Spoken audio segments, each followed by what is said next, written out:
would like to thank our very special sponsors this season, Extron. Without you, our show is not possible at rAVe Pubs for the rAVe Esports Show. Thank you so much for your support, and we look forward to working with you more. If you'd like to learn more, check out extron.com/esports.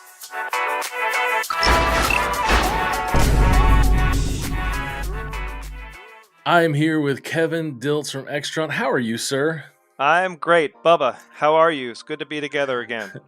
Yeah, man. I think we haven't hung out since like Texas maybe last year. I Is know. that right? Been a little bit. Or Yes, no, sir. Vegas. I saw you in That's right. Vegas. Infocom. Yep. Yeah, that Infocom is huge. How did you go this year? No, we didn't go down to Orlando, but yeah. when it's back in Vegas, be there for sure. 100%. You know, how big is the Vegas Convention Center versus the Orlando one? I feel like they're both ginormous. Have you been to Orlando?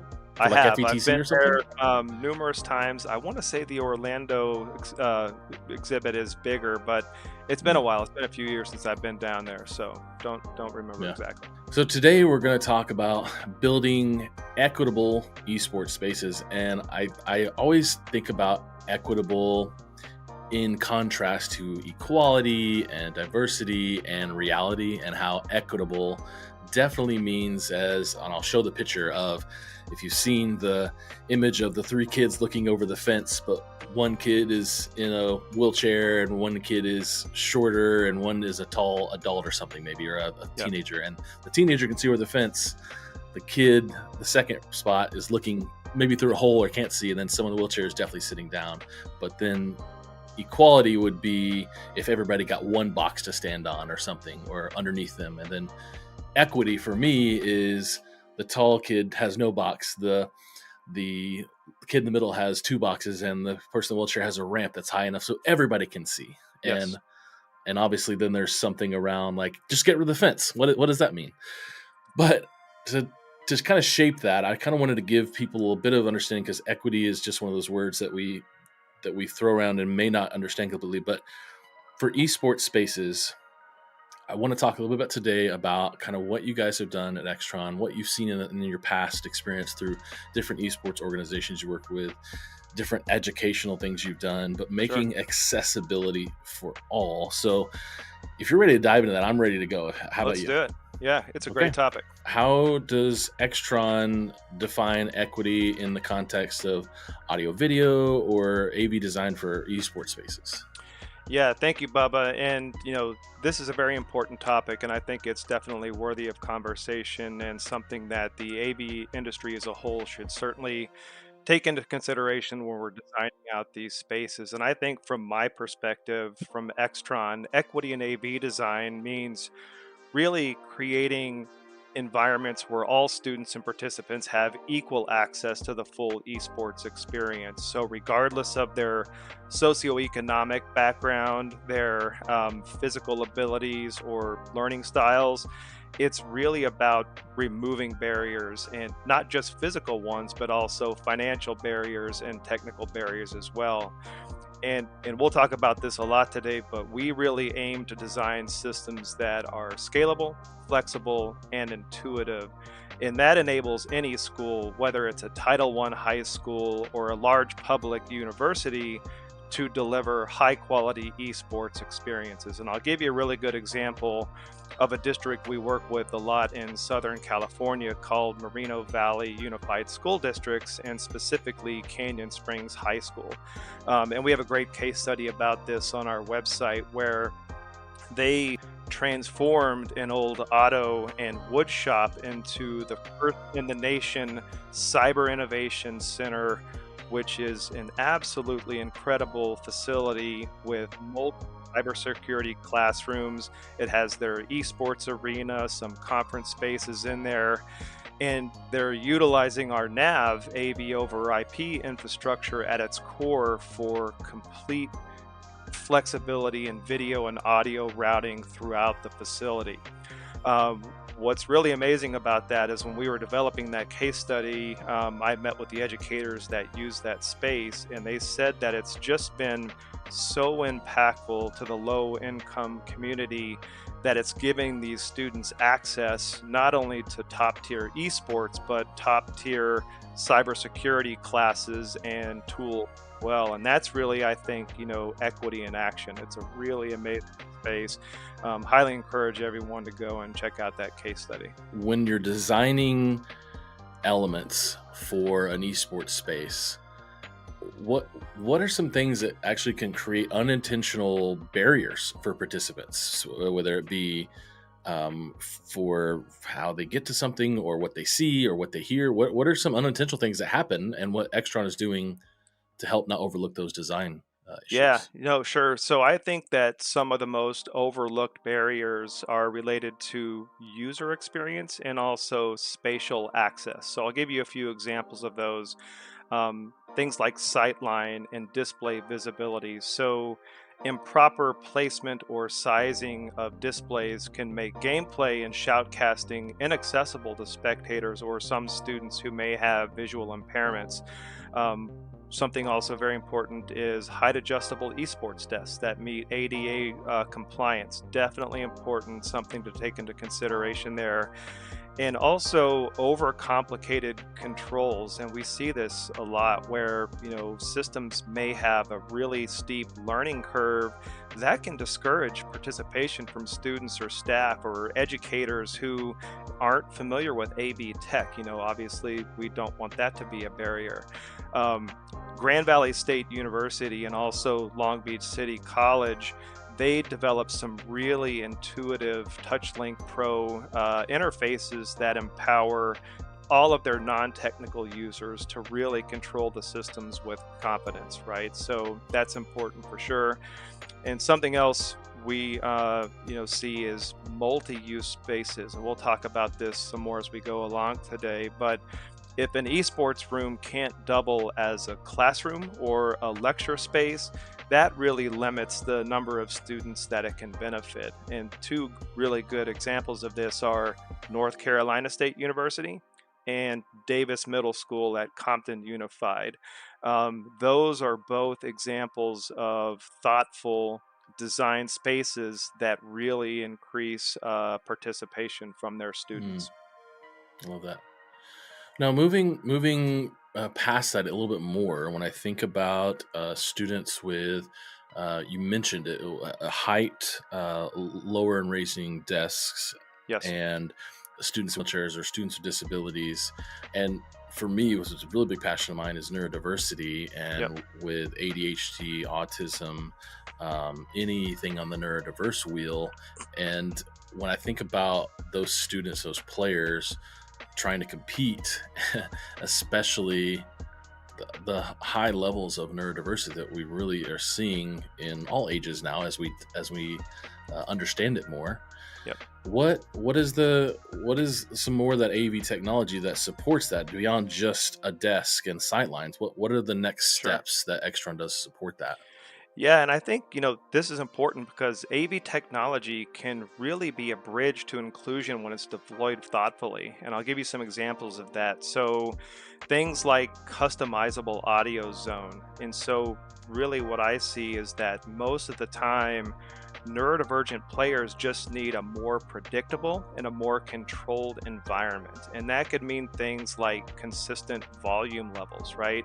Reduced audio clutter within the spectator area, or just fewer sound unexpected sounds. So having a DSP like our Extron DMP Plus series that can manage all of the audio routing, so gameplay audio, player and team communications, shoutcaster audio, they don't overlap and create a sensory overload for those players. So that's something very important to consider. I think also flexible content routing, where you can distribute gameplay and instruction to alternate displays or maybe to a breakout room or support areas, which is really important and especially value for students who may benefit from having those smaller group settings.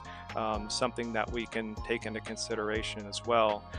And when we're thinking about the touch panel interface, having that being, as accessible as possible, so it can be customized with high contrast visuals or really simplified controls that can even be operated from a mobile device, whether that be a smartphone or a tablet. So that can really aid students and system operators, who may have mobility or visual impairments. So important for them. And going back to that Moreno Valley example, they really do a great job of this because their facility supports ESL learners. It supports special education students and general ed students all within the same space through smart AV flexibility. So all important Wow. considerations. Wow. Well, you kind of alluded to the next thing here, Kevin. Was thinking about was, you said another room or a breakout room, and I think about schools. I think I've worked with that same school in the past in California, Yep. Davis, right? Yep. Yeah, I remember chatting with them years ago, Yep. and I know that's just the circles we're running, right? Yep. And thinking about those schools from you said early on, Title One and up, and how scaling for a school, whether it be with a low budget or a high budget, I understand like the scope and the scale that Extron can do from being flexible, supporting inclusive environments, doing things with the community. But how does a school with a low budget support this kind of tech and still be inclusive, and then maybe have the opportunity to scale later or add Sure. later? Yep. And great question. And for us at Extron, scalability and budget friendliness really go hand in hand. So we support programs in schools of every size and in a variety of different ways. And I think that, first and foremost, we see modular systems that are, kind of built out in multiple phases. And I'll give you an example of that. So Wake Tech in North Carolina, they started off with some spare Extron gear that they had on hand, and then they added additional technologies over time, and they then went on to win multiple national championships. They've built facilities in multiple campus locations. So great example where they never had to rip and replace everything. They started off with some of the things they had, and they were able to develop that over time, right? And also multi-use spaces. We've talked about that a little bit earlier, but that is something that especially when we're talking with K through 12, when we're asking about the goals for their facility, it's how are they using that space throughout the entire school day, right? Not just after schools for esports. So what our designs can do is really transform a classroom into a highly collaborative and interactive CTE classroom for classes in things like graphic design, game design, animation, cybersecurity, video production, etc. And then after school, when the esports teams comes in for their scrims, for their matches, that same system can transform again into a highly immersive esports experience. And now this is very important because that can help schools and districts tap into CTE funding, right? Grant funding, things like Perkins grant funding.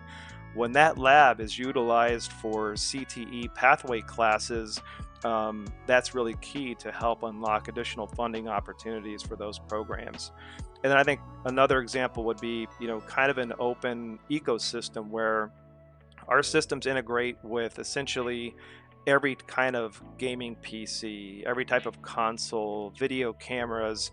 And then, if we're going to be looking at kind of a hybrid design where it's also integrating with OBS and Streamlabs and vMix for production and streaming, we do that all the time, right? So we can certainly meet the needs of districts who are looking to build out their programs and their facilities to give students experience with those types of tools.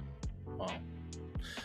So jumping into a little bit more about culture, I mean, you mentioned some community, which we'll get to in a minute, but like when I think about culture and I think about aligning with the physical space, with the values of inclusivity, not just diversity, equity, inclusion, but like the collaborative effort and also safety.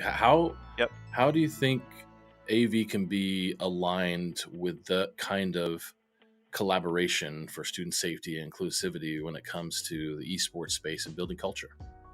Yeah, I think it's vital. And the space itself really sets the tone for the program's values. So, a well designed esports room can encourage students to work together, to feel safe, and to see themselves reflected in that environment, also, right? So I think that inclusivity comes from visibility. Every player station, every console, every camera should be equally accessible and valued. Long Beach City College is a great example of that, and we have a great case study about that facility on our website.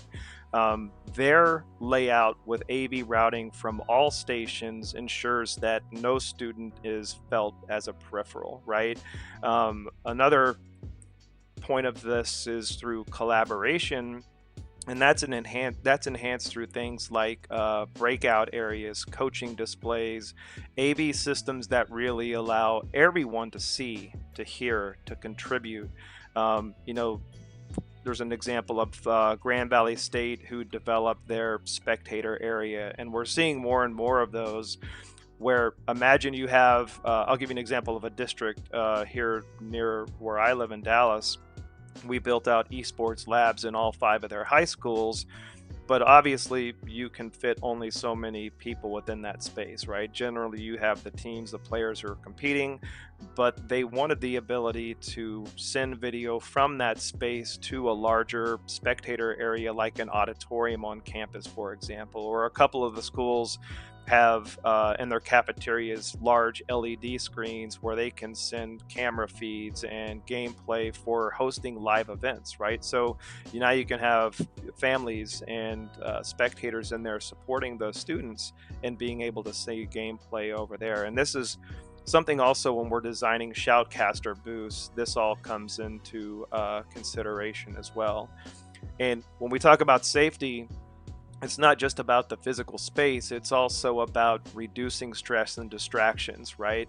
So AV systems can really help with this by managing audio levels, volume levels, avoiding sensory overload, really making sure also that only authorized people have access to control the system. So that's something that we consider as well. So I think when students feel that they're supported by the space, then team cohesion naturally follows as well. Yeah. Well, to jump into community here before we wrap up with a couple more questions, I think about you have a lot of really good case studies, and Yep. they're really good videos and good graphics and examples and decks and everything. And what I wonder is if there's like a really good example, maybe you have some other some examples of like thoughtful AV design that impacted player engagement or like community participation of any kind. Yes, actually, I'll give you a few different examples. Okay. Another great story that we have on our website is about Hawaii Pacific University. And when they designed their esports facility, it was not just for their collegiate gameplay, but also to serve the broader community. So, one of the things HPU does is they host the annual Hawaii High School Athletic Association state championships for middle and high school esports programs, right? So, Vanta, Play Versus, all of the students throughout the islands come and compete in that state championship. So that's a great community event that they host there.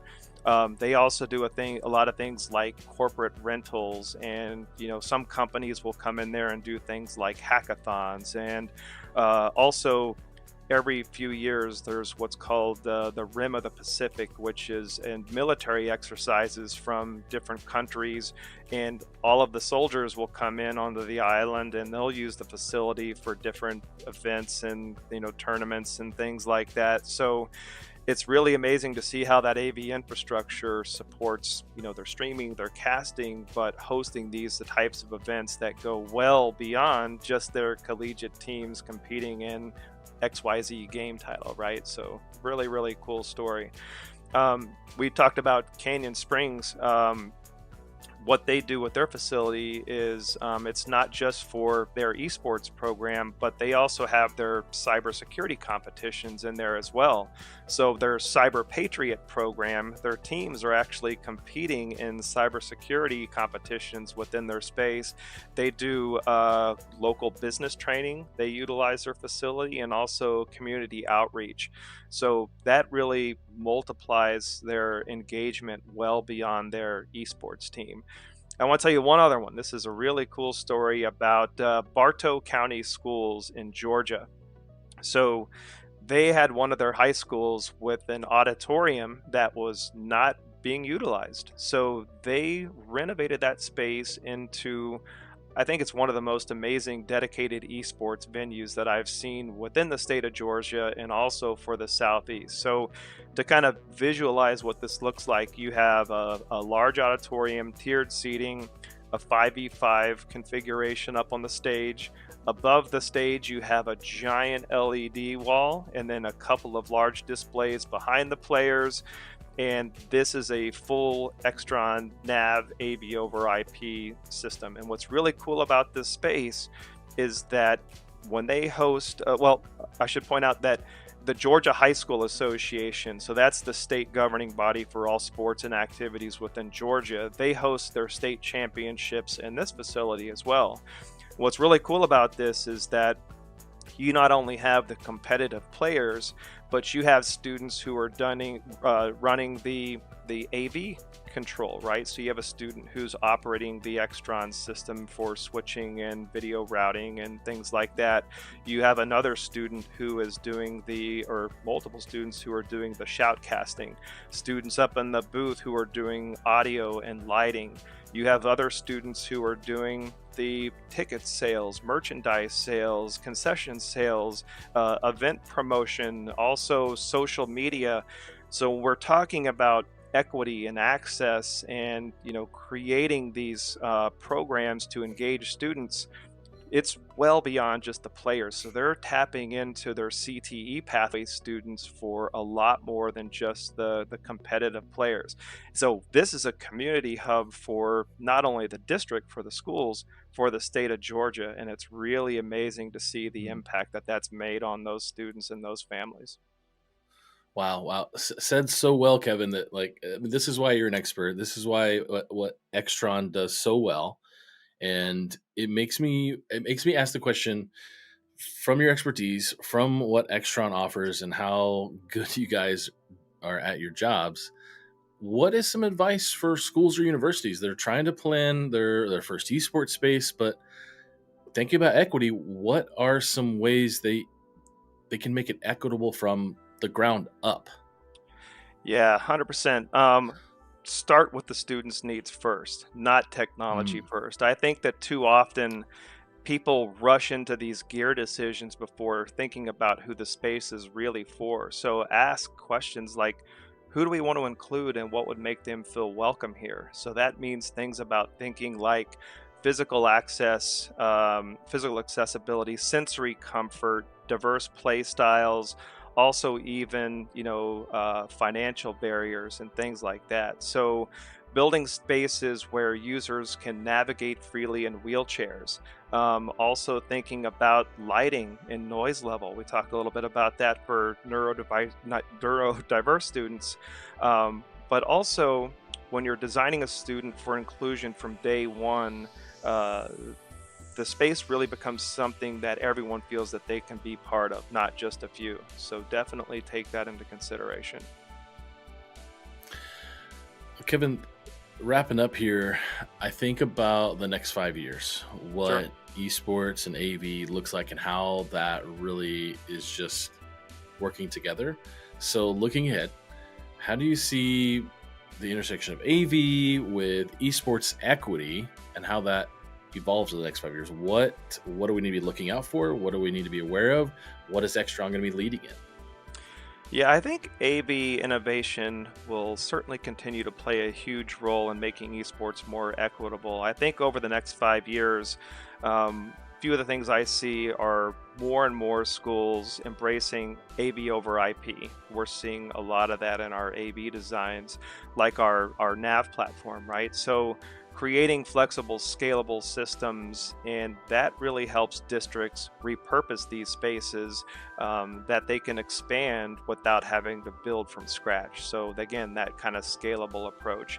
Simplified user interfaces. We talked a little bit about that, right? So making it easy for student and staff to run the tech, even if they don't have a technical background. That's really important. And a lot of designs that we do, we even can create multiple user interfaces on the touch panel. So think about kind of a student operator mode that is really simple to use, and then you can have more advanced control pages, even like an admin tech page.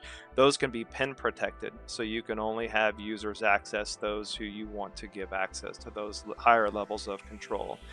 I think also more integration with streaming and recording tools. That really can help schools broadcast their matches, highlight student talent, also engage communities without a need for like a huge production crew, right? We certainly don't want that to be a barrier. But one of the things we're seeing more and more is really a shift in schools who want to focus on live events versus these virtual competitions, right? This is going to be a big move, I think, within the next 5 years, because schools want to host invitationals, they want to host combines, they want to host regionals, they want to host high school state championships on their campus.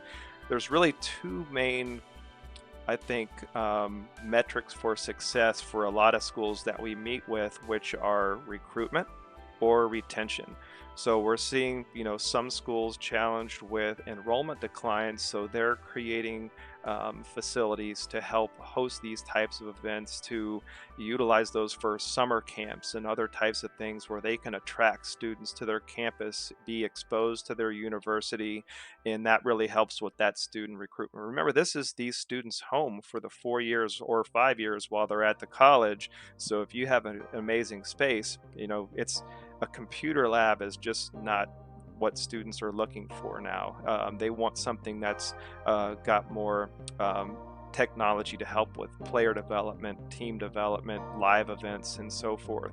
And I think also, when we're talking about live events, this is really something, again, that I'll see that more and more of that is being developed. So all of this kind of supports equity by removing or lowering the barrier to entry. So what's important to take away is whether you're a small rural district or a large urban campus, the right rAVe design can really just make esports feel professional and inclusive, and that's the key. Wow. Man, this has been very, very enlightening, very, very helpful. I think people will honestly take a lot from this today. And this half hour we've just spent getting the expert information from you on how to build equitable spaces is very helpful. When I set out this plan of kind of the order of these shows, and I immediately thought of you for a couple different ones. And this one, I knew I needed to get some of your experience on this and how Extron is supporting that. And as the world changes with more and more for the better and being more inclusive, why not do these things and not just do the old things of the past and everybody has to fit that mold? Creating what you guys are creating is super, super helpful. When I think about Extron and how us at rAVe and this rAVe Esports show, what kind of things do you want to see, or what are you actually hearing from your customers, your businesses, that they want to know? Is there something big out there that, like, you're getting the same question over and over for esports, not just like the same old, oh, I wish this was around when I was a kid, or did you hear about Ninja? Like, not those things we hear a billion times, but like, is there a question right now that people are asking you, like, oh man, we got to be ahead of this? Is it AI and stuff? Anything with AV? What's the new thing? Because I know at Infocom there was very little esports, but there was plenty of AI on every booth. So I don't know, just getting the temperature from you, honestly, is what's the big questions being asked? Not seeing a whole lot of AV and esports conversation right now, but really we're still working with a lot of schools and districts and colleges that are just now starting out their esports program. They know they want it, but they don't know, they don't know how to start. And so what's key to know about Extron and our esports team here is that we have, besides myself, 2 additional team members. Lucas Hayworth, he's based in our Raleigh office. He was previously the director of esports at Oklahoma Christian University for about 6 years. He started that program out as a student club with 3 Rocket League players and grew it into a program with 94 players. They won 14 national championships, I believe, and really has a lot of experience when it comes to collegiate esports. He was on the board of in committees within NACE, which is the National Association of Collegiate Esports, the National Esports Collegiate Conference, or NECC, and also VOICE, which is the Voice of Intercollegiate Esports. So he has a lot of key insight as to how to grow and develop a program and to integrate it with the strategic plan of colleges and universities, and also tying it in with the mission, vision, and value. So these are the types of conversations that we have. It's guiding schools how they can create their programs and have it be part of that greater campus culture, just not siloed off somewhere. So we talk with schools about things well beyond the AV conversation. Our other teammate, Gabe, who's based out of our Anaheim office, he is still the current active director at a 2-year college in Southern California, and also started a high school program, and they went on to win 4 national championships as well. So again, a lot of programs are needing assistance with starting a program, how to find a coach, how to recruit students. We have all experience doing that from our just time in the industry. So please lean on us, leverage our background and experience. This is all something we can help out your programs with.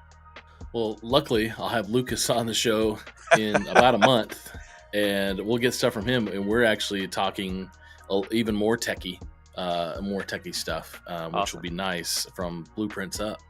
And the next episode after this, at the next 2 weeks, is a recap of the Esports World Cup, where I get to go this week. I get to go to Saudi Arabia this week. Wow. And Awesome. check it out. Yeah, I'm super pumped. Still, I've got my flight all set up, is still on the tab over here. But we'll be showing off the Esports World Cup and all the AV. I mean, as much access as they're going to allow me with photos. I'm going to take as much content as I can while Right. there. And so, I really appreciate this, and I do appreciate the sponsorship with Extron as well, because it helps us create this show to be able to talk about the esports space. And without the sponsorship from Extron, I mean, who knows what Gary would be talking about? Gary at rAVe would just be talking about the Olympics or something. So who knows? I want to have these conversations, and it's super helpful to have you as an expert on the show, a part of Extron and a part of the sponsorship, so we can do this. So, I mean, I really appreciate it, Kevin. Awesome, Bubba. Always great to see you. Always great to connect with you. So thank you for the opportunity to be a part of today's show. Amen. All right. Thanks, dude. Appreciate it. See ya. All right. Get future ready with Extron Esports AV technologies. Experience better looking images and higher quality sound with AV systems that are easy to control. When it comes to esports, Extron provides the winning edge. To learn more, visit extron.com/esports.